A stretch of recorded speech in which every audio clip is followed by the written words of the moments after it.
তখন কোনো শব্দ হচ্ছিল না, কিন্তু দাদি যে পাশ থেকে প্রসাব করতেছিল, আমার দাদির হিসুতে খুব শব্দ হচ্ছিল, শিরশির করে মানে একটা শব্দ।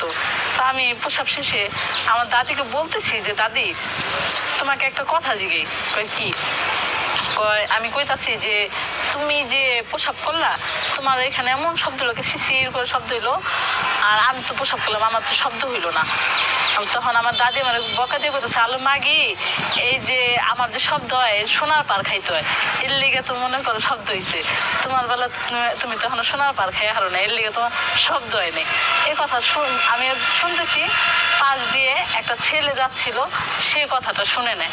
শুনে নেওয়ার পরে এখন ওই দুর্বলতার সুযোগ দেখা যাচ্ছে, বাসায় কেউ থাকে না যখন, আমি ছোট খেলাধুলা করতে বা একটু গাছতলায় যাই বা একটু বাড়ির বাইরে যাই, তখন ওই ছেলেটা প্রায় সময় ছেলেটাকে আমি দেখি, বা আমাকে দেখলে ছেলেটা বলে সোনার পার খাইবানি, সোনার পার, আমি সোনার পার বিক্রি করি। এরকম শোনার পরে আমি হচ্ছে ছেলেটাকে ডাক দিই, দাদি না এই কথা কইলো, তাই ছেলেটা ডাক দেওয়ার পরে আমি কি, ভাই আপনি কি সোনার পার বেচেন?